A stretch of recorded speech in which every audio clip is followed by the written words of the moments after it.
Students, आज की इस क्लास में आपके लिए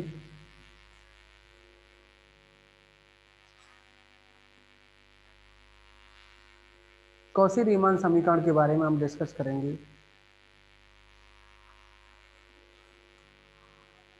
और जो कौशी रीमान समीकरण है ना,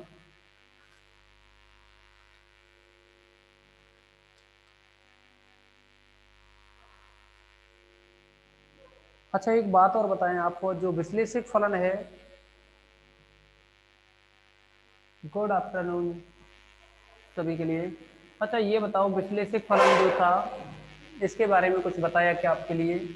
विश्लेषिक फलन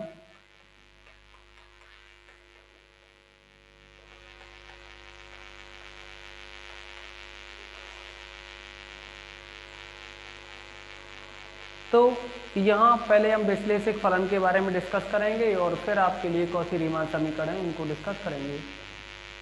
ओके।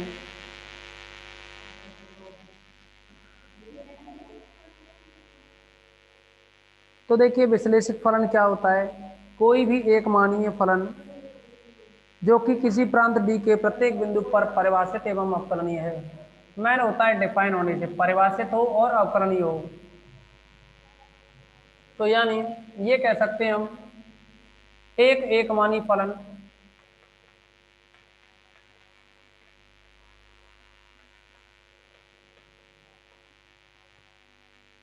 जो कि किसी प्रांत डी के जो कि किसी प्रांत डी के प्रत्येक बिंदु पर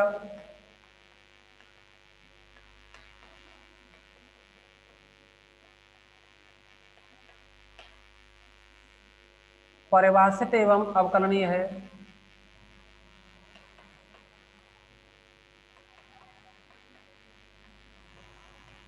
परिभाषित एवं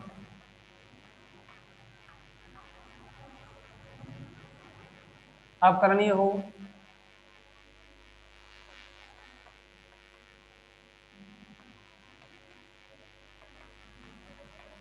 प्रांत डी में विश्लेषिक फलन कहलाता है।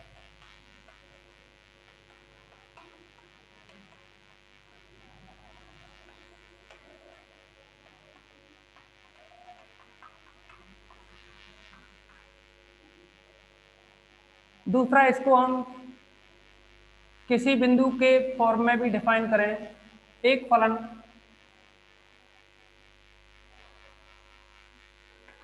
एक फलन देखो, एक तो आप जो डेफिनेशन आए उसको यहां तक लिख सकते हैं। दूसरा है, एक फलन बिंदु z0 पर विश्लेषिक फलन कहलाता है।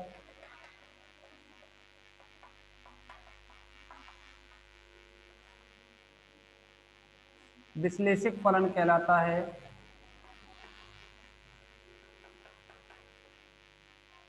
यदि इसका अवकलज विश्लेषिक फलन कहलाता है यदि इसके अवकलज का न केवल उस बिंदु पर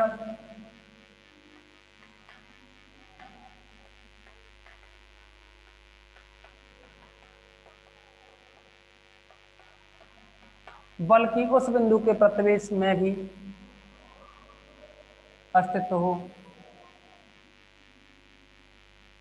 न केवल उस बिंदु पर बल्कि उस बिंदु के प्रतिवेश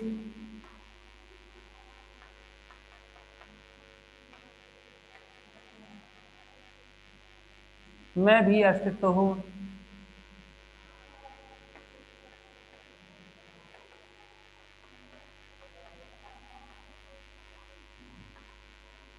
इसे होलोमॉर्फिक फलन भी कहते हैं।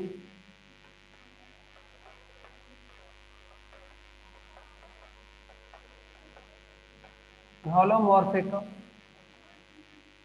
फलन भी कहते हैं।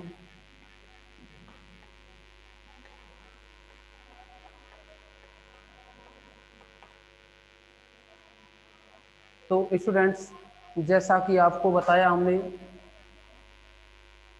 विश्लेषक फलन के बारे में, एक तो है कि एक मानी फलन, एक मानी के बारे में हम आपको बता चुके हैं पिछली मीटिंग में, यानी z के प्रत्येक मान के लिए f ऑफ z का एक ही मान प्राप्त हो, एक मानी फलन कहलाता है। तो एक मानी फलन जो कि किसी प्रांत D के प्रत्येक बिंदु पर परिभाषित एवं अवकलनीय हो, मतलब जो प्रांत है जिसमें फलन परिभाषित है, जो प्रांत है D जिसमें कि फलन परिभाषित है, उसमें अवकलनीय भी हो, तो प्रांत D में विश्लेषित फलन कहलाता है कोई भी फलन। दूसरा, बिंदु की फॉर्म में एक फलन बिंदु z0 पर विश्लेषित फलन कहलाता है यदि इसके अवकलज का न केवल उस बिंदु में बल्कि उसके प्रतिवेश में भी अस्तित्व हो। कहने का मतलब ये है, क्योंकि ये कॉम्प्लेक्स नंबर है ना, एक द्विभिन्न होगा, इस z0 के साथ साथ क्या हो, इस z0 के प्रतिवेश में भी इसका अस्तित्व हो। देखिए, जब तल में लेते हैं तो एक वृत्ताकार पथ के फॉर्म में, वृत्ताकार फॉर्म में लेंगे प्रतिवेश, एक रियल लाइन पर लेते हैं तो एक अंतराल की फॉर्म में लेते हैं प्रतिवेश को। ओके, तो बल्कि उस बिंदु के प्रतिवेश में भी अस्तित्व हो, तो वह तो वह विश्लेषक फलन होता है, और इसे होलोमॉर्फिक फलन भी कहते हैं। होलोमॉर्फिक, ना कि होमोमॉर्फिक।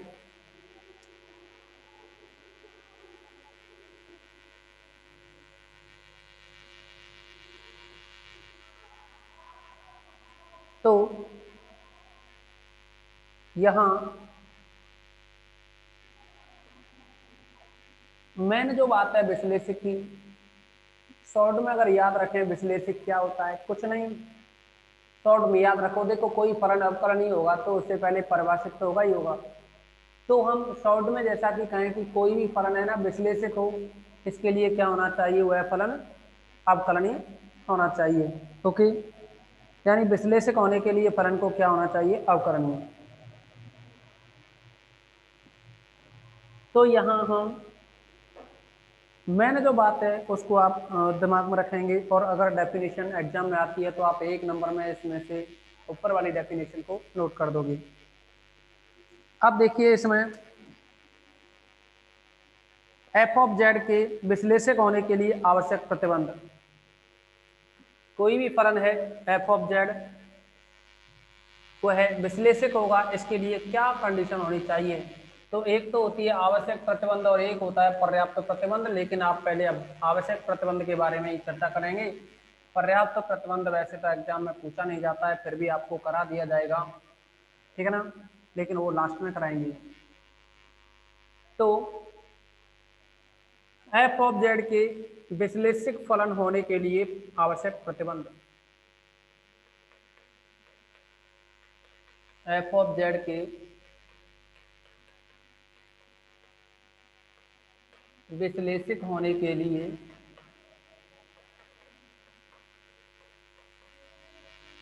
आवश्यक प्रतिबंध,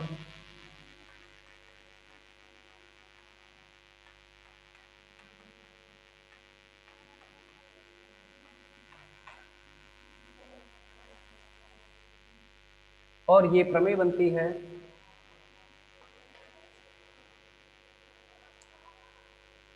फलन F of Z is equal to U of x Y plus iota V of x Y के किसी प्रांत डी में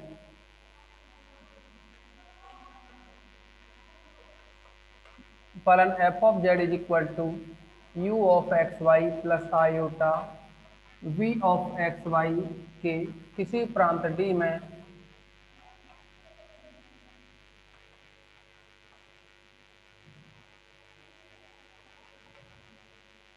विश्लेषक होने के लिए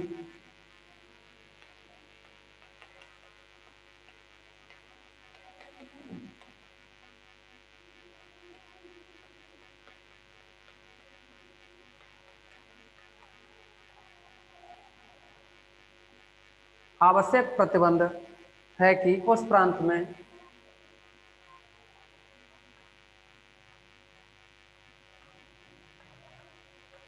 आवश्यक प्रतिबंध है कि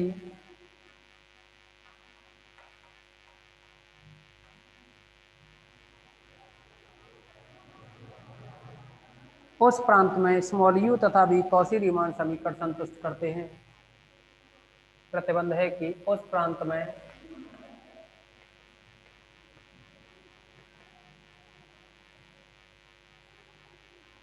स्मॉल यू तथा भी, ये जो स्मॉल यू भी हैं, कॉची रीमान समीकरण संतुष्ट करते हों।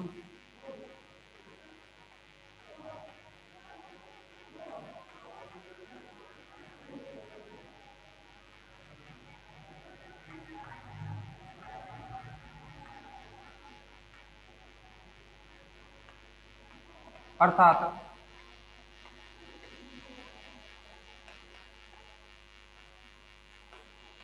Del you upon del x is equal to del we upon del Y, और del you upon del Y equal to del we upon del x, और इसके साथ माइनस। ओके, इनको याद रखने के लिए जो तरीका है, इनको याद रखने के लिए जो तरीका है वो ध्यान रखेंगे। यू के साथ वी, एक्स के साथ वाई, यानी यानी यू के साथ एक्स का, वी के साथ वाई का आंशिक अवकलन, और ये बराबर एक बार यू वी तो यू के साथ एक्स, वी के साथ वाई, दोबारा से अब की बार उल्टा कर देंगे, यू वी है तो यहाँ वाई और यहाँ एक्स, और इनमें से किसी एक के साथ माइनस और आंशिक। ओके, ये कंडीशन होनी चाहिए। तो ये कौन सी रीमान समीकरण है, याद भी रखना होगा साथ साथ आपको। अगर ये याद नहीं होंगी तो क्वेश्चन नहीं कर पाओगे आगे चल के इस चैप्टर के अंदर और इस यूनिट के अंदर। ये मेन कंडीशन है, ठीक है ना। कौशी रीमान समीकरण मेन है इस टॉपिक में।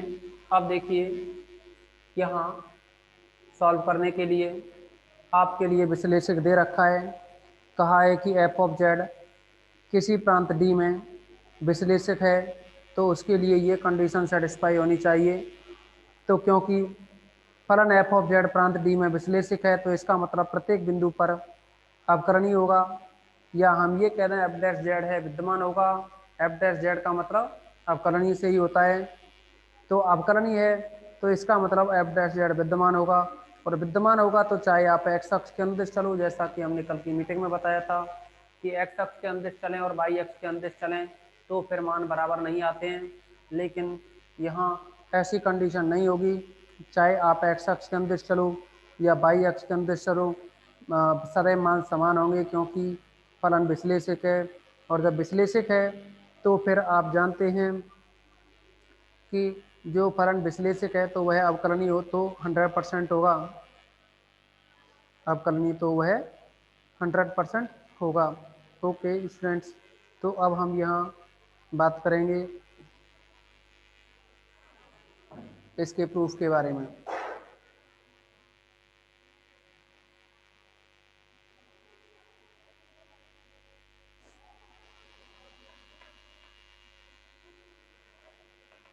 क्योंकि एफ ऑफ जेड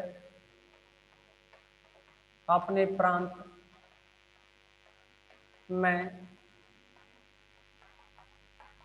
विश्लेषक है, तब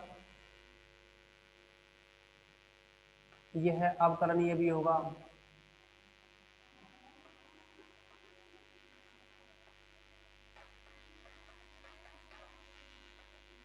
अतः F dash Z is equal to, देखो एफ डैश जेड जो अवकलनीय होता है उसकी जो डेफिनेशन है, limit del Z tends to 0 F of Z plus del Z minus F of Z upon del Z, ये कंडीशन आपको बताई थी। अब केस फर्स्ट एक्स अक्ष के अंदिश, केस सेकंड वाई अक्ष के अंदिश। तो पहले आप केस फर्स्ट के बारे में चर्चा करें। एक्स अक्ष के अनुदिश, तो एक्स अक्ष के अनुदिश चलें अगर हम, तो आपको पता है एक्स अक्ष के सारे सारे चलेंगे तो डेल वाई जीरो होगा, और डेल वाई जीरो होगा तो डेल जेड का मान है वो डेल एक्स के बराबर होगा, क्योंकि डेल जेड बराबर होता है del x plus iota del Y. तो जब आप इस एक्स अक्ष के सारे चलोगे तो वाई में परिवर्तन जीरो होगा, मतलब डेल वाई क्या है, जीरो होगा, और डेल वाई जीरो होगा तो डेल जेड डेल एक्स के बराबर होगा। ऐसा आपको हम पहले भी बता चुके हैं। तो यहाँ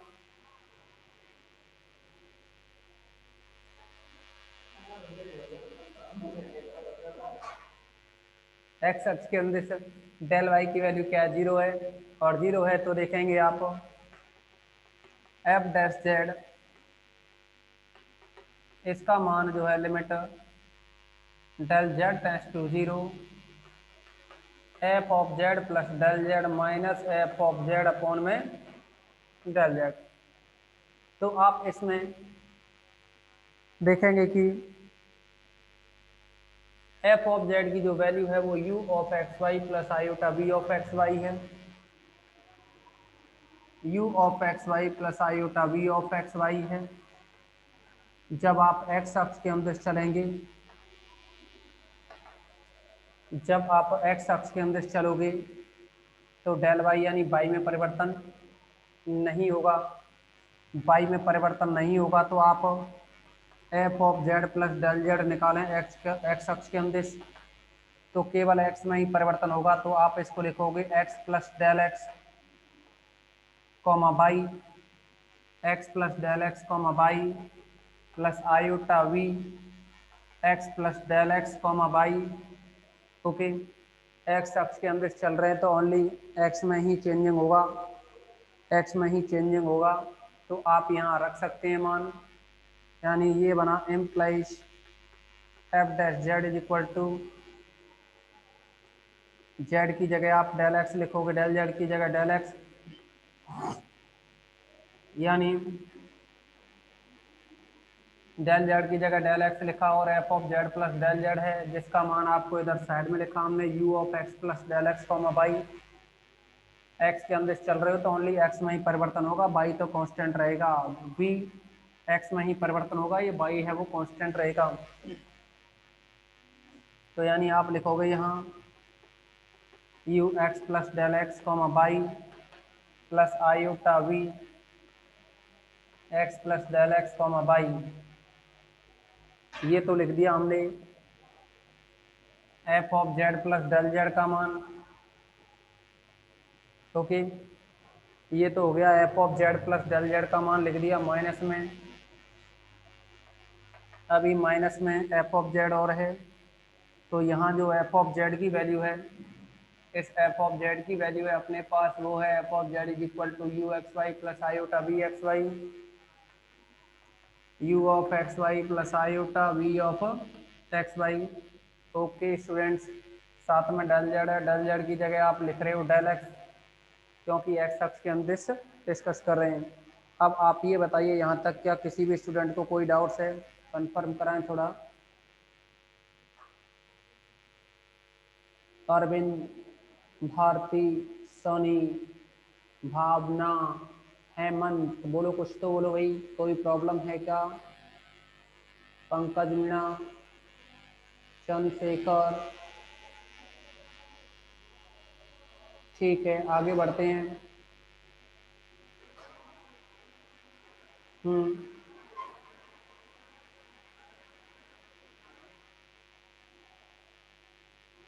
ओके, देखिए अब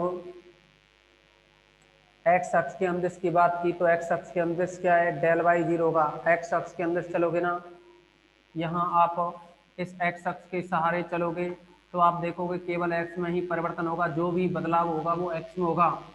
बाई तो ऊपर की तरफ है ना, बाई में परिवर्तन होगा ऊपर की तरफ होगा। जब आप एक्स अक्ष के सहारे सहारे चल रहे हैं तो बाई में तो कोई परिवर्तन होगा नहीं, और अगर एक्स में परिवर्तन डेल एक्स हो और बाई में कोई परिवर्तन नहीं है तो बाई स्टेबल रखा जाए।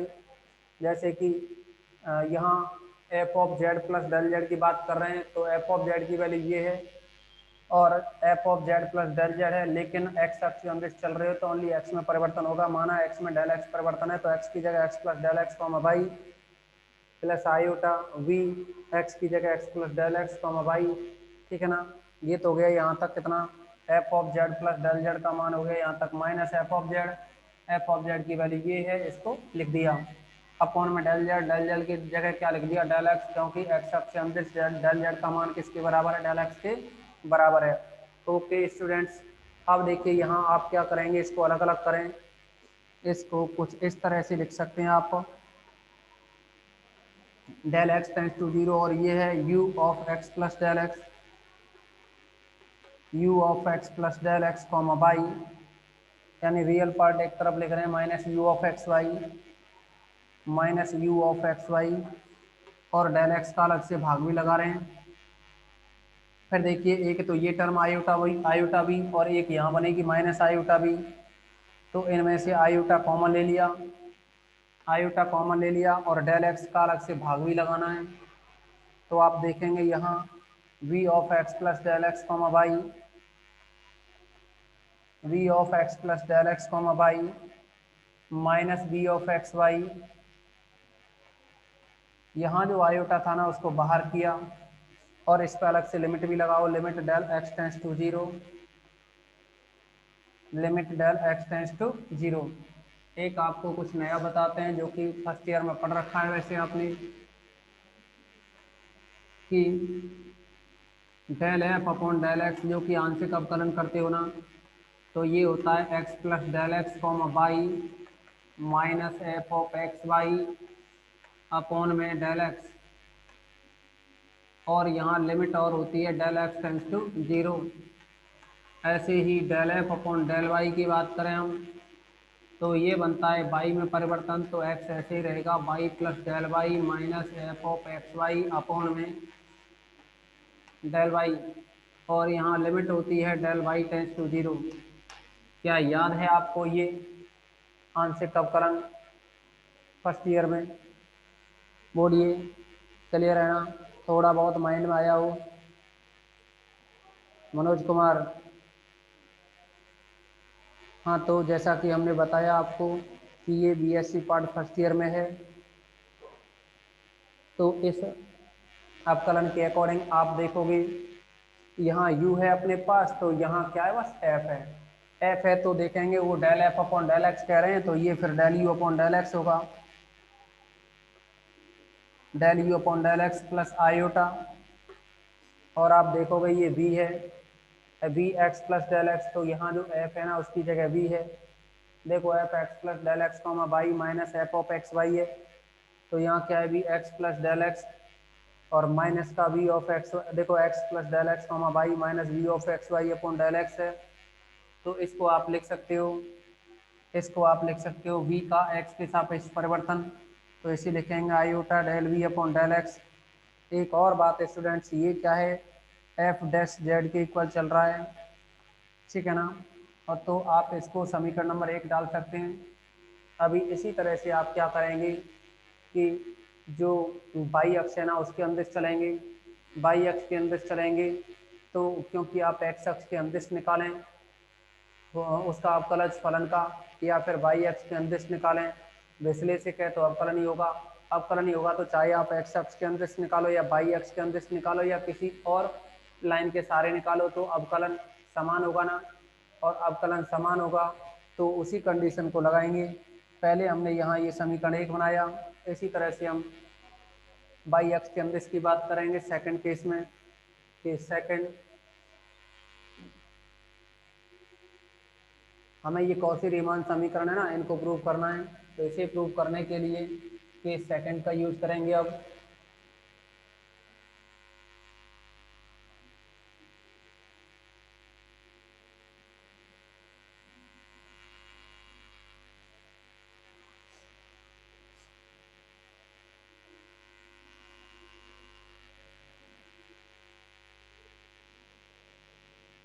केस सेकंड,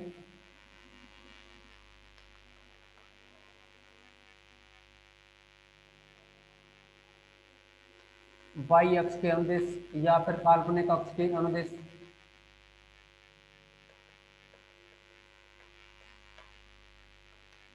काल्पनिक अक्ष के अंदिश आपको पता है बाई अक्ष के अंदिश चलते हैं तो एक्स में परिवर्तन 0 होता है, और अगर एक्स में परिवर्तन 0 होगा तो इस डेल जेड का मान है वो आयोटा डेल वाई के इक्वल होता है। अतः एफ डैश जेड, जिसको कि आप लिख सकते हैं del Z tends to 0 F of Z plus del Z minus F of Z upon में डेल जेड, क्योंकि अब बाई अक्ष के अंदर चल रहे हैं ना, बाई अक्ष के अंदर चल रहे हैं, तो यहाँ जो डेल जेड है इसका मान आयोटा डेल वाई है टेंस टू 0, और आपको पता है कि एफ ऑफ जेड का मान u प्लस आयोटा बी यानी u of x Y plus iota B of x Y. ठीक, तो यहाँ F of Z is equal to U of x Y plus iota B of x Y. तो इसमें आप क्या करोगे, x में परिवर्तन नहीं हो रहा है तो x को कांस्टेंट रखोगे, और जो y है इसको लिखोगे y plus del Y plus iota B, साथ में x कांस्टेंट, y की जगह y प्लस डेल वाई, और माइनस में आएगा माइनस में एफ ऑफ जेड का मतलब u of x Y plus iota B of x Y, u of x Y plus iota B of x Y. Okay students, तो ये upon में जो डेल जेड है उसकी जगह आ जाएगा आयोटा डेल बाई। अब इसको पहले की तरह सॉल्व करेंगे तो ये रहा, आयोटा को तो 0 में निकालो, limit del Y tends to 0, और u of X comma Y plus del Y minus u of x Y, इसको आयोटा डेल वाई से अलग भाग लगाओ, फिर देखेंगे यहाँ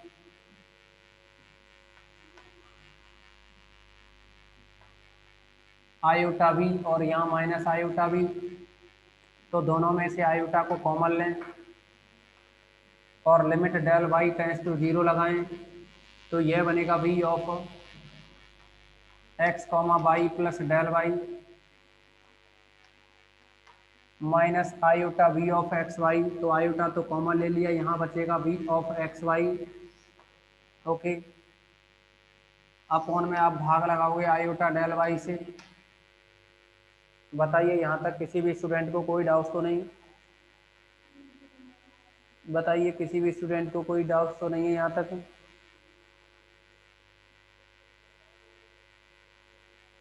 कुछ बोला करो। तो देखिए फिर इसमें आप देखोगे यहाँ से 1 अपॉन आयोटा तो अलग करें, 1 अपॉन आयोटा अलग करोगे तो ये u X comma Y plus del Y, तो देखिए X comma Y plus del Y minus F of x Y, तो ये del F upon del Y होता है ना, तो फिर ये u के रेस्पेक्ट, u है बाई के रेस्पेक्ट में है तो इसको लिखोगे del u upon del Y, ये आयोटा बाहर कर लिया है प्लस आयोटा। अच्छा यहाँ देखिए इस आयोटा से ये आयोटा कैंसिल हो जाएगा ना, क्या हो जाएगा ये कैंसिल, तो फिर यहाँ y के सापेक्ष परिवर्तन है b में, तो इसको लिखोगे del v upon del Y, इस आयोटा का ऊपर नीचे गुणा करें तो नीचे आयोटा स्क्वायर बनेगा जो कि माइनस होगा iota del u upon del Y plus iota del v upon del Y, इसको नंबर 2 डाल दो, ये एफ डैश जेड के बराबर है। एक व दो से क्या कंडीशन रहेगी, देखो कि इसमें एफ डैश जेड का मान ये है, ये भी एफ डैश जेड का मान है, और दोनों ही एफ डैश जेड के मान हैं, और आपसे कहा गया है कि फलन एफ ऑफ जेड है वो विश्लेषक है तो अवकलनीय होगा, और अवकलनीय होगा तो चाहे आप एक्स अक्ष के अंदर से निकालो अवकलन या फिर वाई अक्ष के अंदर से निकालो, मान बराबर आएगा, अर्थात हम ये कह सकते हैं कि ये दोनों मान बराबर होंगे। अगर ये दोनों मान बराबर होंगे तो आपको पता है कि यहाँ जो देखो ये आयोटा तो कैंसिल हो गया ना यहाँ से, यहाँ जो रियल पार्ट है del you upon del X वो इस वाले में रियल पार्ट जो कि del B upon del Y है उसके इक्वल होगा, तथा दूसरा देखिए यहाँ जो आयोटा का गुणांक है del B upon del X वो इस आयोटा का गुणांक जो कि minus del you upon del Y है इसके इक्वल होगा। तो आप इसको लिख सकते हैं फाइनली, इसको आप लिख सकते हो कि del B upon del X को, इस माइनस को लेफ्ट साइड में लाएं, यानी del you upon del Y equal to इसको माइनस वी के साथ लाएं, माइनस को, तो del we upon del x. तो यही क्या है, कौशी रीमान समीकरण है। आप लिखना चाहें तो लिख सकते हैं, जो कि कौशी रीमान समीकरण है।